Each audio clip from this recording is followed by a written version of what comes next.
and dumelang. My name is Lerato Molokwani, and welcome to the new episode of Career TV. Before we get started, don't forget to click and subscribe on that button and hit notification bell so that you don't miss out on our monthly Career TV episodes and all our aviation-related content. Today's episode, let me tell you, is an exciting one. We will be focusing on meteorology. Remember, no pilot takes off or lands without knowing the weather beforehand. Meteorology and aviation definitely go hand in hand. So guys, after this episode, we are all going to have a better understanding of what meteorology is, the relationship between meteorology and aviation, and all the requirements you need to know, especially if you want to study, the financial assistance, and the different courses and skills you need to possess in this field.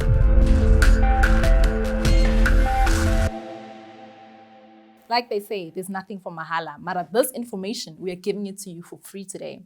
So let's get into it. We have two exciting guests who will definitely clear the clouds of the subject of meteorology.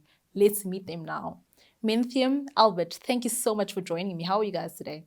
I'm doing well, thank you for asking. I'm doing well. I hope that you can definitely shed light on this topic and just give our viewers a lot of information that would help them in the career field, especially with meteorology. I'm going to start with you, Meteorologist.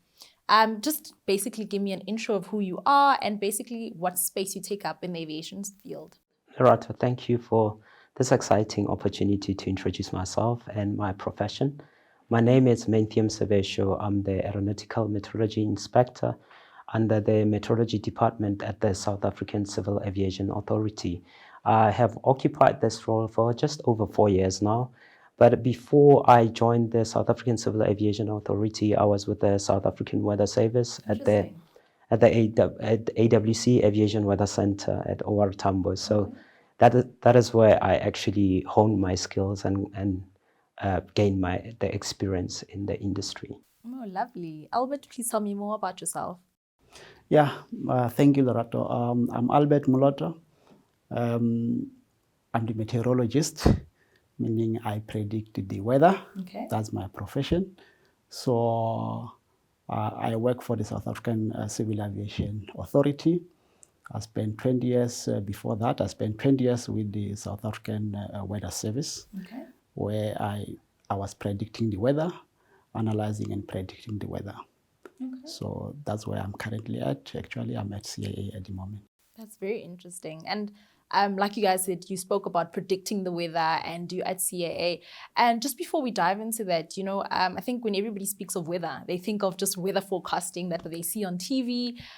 Just tell me a little bit more about how you guys got into this specific career field from school. Let's start it at a school basis. What subjects you took, what interests you in this field more specifically. I'll start with you, Albert. Yeah, I mean, when I was still at school, I didn't know about meteorology at all. But the key was doing maths and science and doing well in those subjects.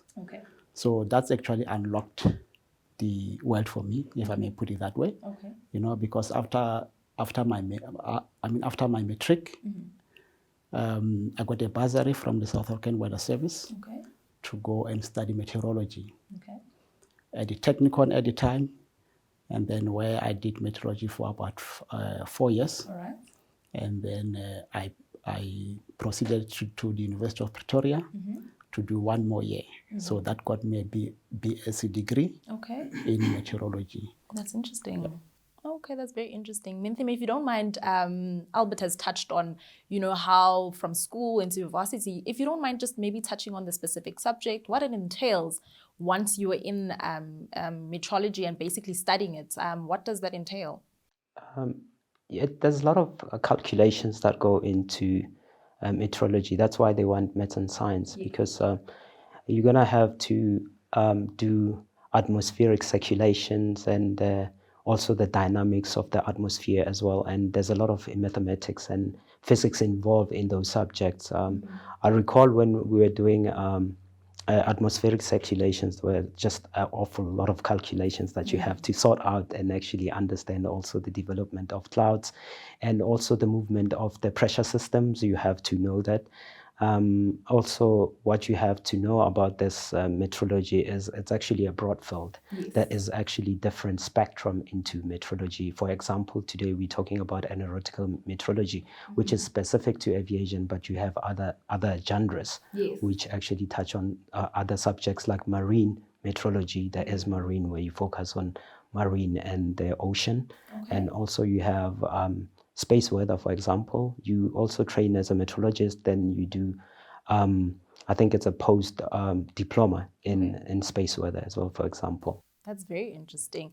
And like you've said, you've actually touched on the next question that I have for you guys. So what is the correlation? What brings together aviation in meteorology, basically? If I can take that one. Yeah, sure. Yeah, it's quite interesting because you have to think about the flight. If you were to take a flight, you know, and then the flight, before you take off, you need to know the weather. Okay. And then when you are in the sky also, the weather is very important. And then also when you are approaching your destination is very important. So the relationship there is that the aircraft, when it flies in the sky, it can be affected by weather in so many ways. Okay. You know, in so many ways, it can fly into areas where there is inclement weather or hazardous weather. You know, that now talks to the safety of that aircraft and the passengers. 100%. Yes. And also it can lead to diversions and cancellation of flights because of bad weather. That was my next question. Yeah. That does weather basically, is that what delays flights? And, you know, because I mean, as a person who's sitting in an aircraft, for me, I'm like, wow, I see clouds outside and I'm happy, you know, but some of these things I don't even consider them, you know, but the fact that you actually consider this, I'm in the aviation field with meteorology specifically, it's actually very interesting. Yeah, yes, definitely. Actually, this is where we come in as meteorologists now. You know, we have to assist the aviation industry in terms of making decisions. Okay. If there is going to be cancellation of flights, we need to know that and tell the aviation industry so that they can make plans. Yeah. You know, and if there's bad weather, maybe at an airport, we need to tell them when will be the right time now to undertake a flight. Yeah. You know, when is the weather going to clear? Yeah. So that's where we come in as well. That's very interesting. Just to add on what Albert has said, actually, the importance of weather, especially when we come to ground handling, is we have products like takeoff data, whereby that helps the ground handlers to load the aircraft and also passenger load as well, because they have to balance the aircraft in relation to the weather conditions. For example, high temperatures, obviously, you'd need a longer runway to take off in high temperatures if your temperatures are higher. But especially in winter where temperatures are actually lower, it's easier to take off because you have the air is a bit denser, like it's a bit heavier, while as in summer, it's a little bit lighter. It takes a while to generate that lift. That's very interesting. Okay. I'm going to slow it down a little bit, you know, for the sake of our viewers as well. You know, we have many young viewers, and I think I want to take it just to basically the opportunities that you have in this field, number one. Number two, the requirements. How do I really get into it? I mean, if I've studied, which career paths that I know you mentioned that I can get a bursary as well.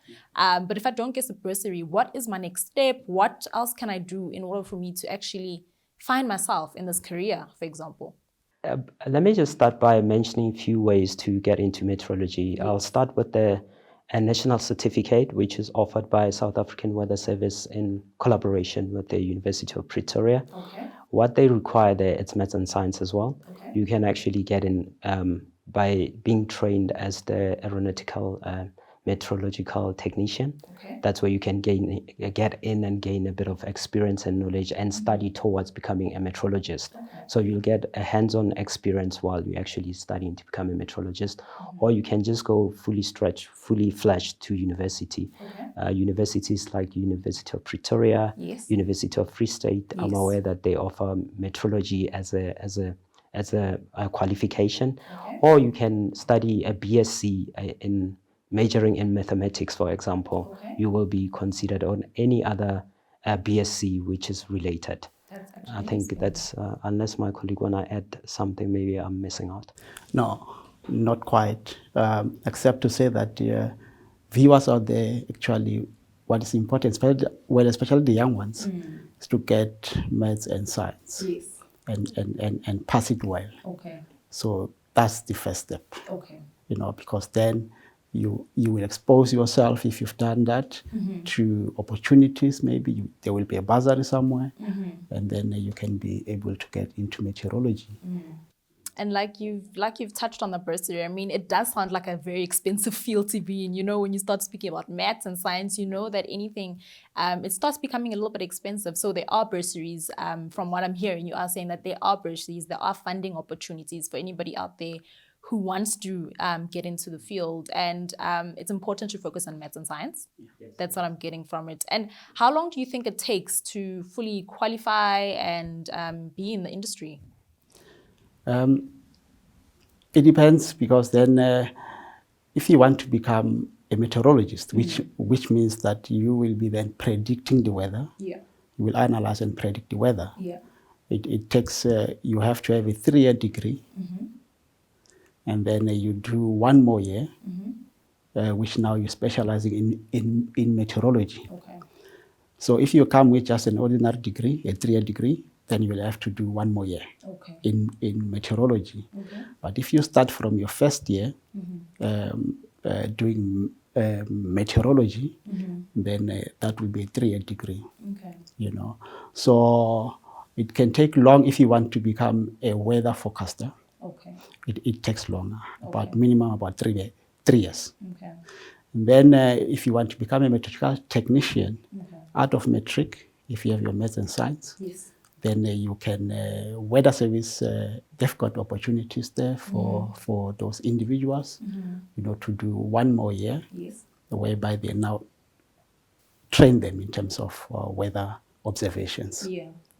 Oh, that's very interesting. And Menthiam, I was just going to ask you to jump in there, the different career paths that you can follow with meteorology, being in that space, the different career. I mean, it doesn't have to be specific an aviation inspector, for example, but the different parts that you can take when it comes to meteorology as well. Yes, there is absolutely more opportunities. You can become a climatologist after qualifying, or if you don't want to become a climatologist, you can become a weather forecaster, either specializing in aviation or marine, or just doing what we call general forecast. Or you can also become a space weather forecaster as well. There is that stream with SANSA, or you can just become a researcher, a scientist, where you actually research, either you research about climatology, or you research about the radar network.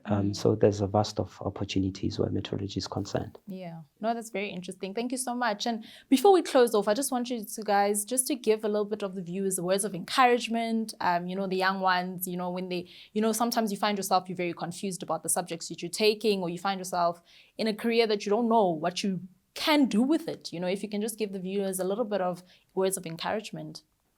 Well, from my side would be, I would encourage the viewers, the young ones that are interested in meteorology or any other career, to just have maths and science, and have pure maths and science. And also you must, I think, probably pass it by level 5 or above, just to be safe. Just get level 5 or above, and I think you'll stand a better chance of being considered for any opportunities that come along. Thank you so much. Albert? Talking about opportunities, there's a lot of them, opportunities in meteorology this nowadays. You can get employment in the private sector, which is something that it was not there before, but now we have private sector companies coming in and using the weather information for their own specific needs or use. So there's a lot of applications that they require that maybe they use weather. So you can get that, opportunities in the private sector. You can still have the public entities as well, like the South African Weather Services. yeah, there is opportunities out there as well. Yeah, thank you so much, gentlemen, for actually giving us a little bit more of information and feedback on meteorology, especially in aviation, because I think everybody just really thinks the weather is the weather, the way it is. But the fact that you guys come in and you help aviation actually make it safer and better is really, really, really encouraging. And thank you so much for sharing that information with us. Thank you so much. Thank you again for tuning into Career TV. I would like to urge you, Khormana Mokohai, do your own research about any career you want to follow, especially in the aviation field. Seek for information for career guidance because remember, the future is in your hands. If you have any questions about what was discussed today, feel free to give feedback in the section below. And remember, like always, follow us on Facebook, Twitter, Instagram, and here on YouTube. Don't forget to click on that subscribe button so that you can get all exciting notifications so that you don't miss out on our monthly Career TV episodes and all our exciting aviation content. You can also comment on the video below to keep the conversation going. And just like that, I'm your host, Lerato, signing out.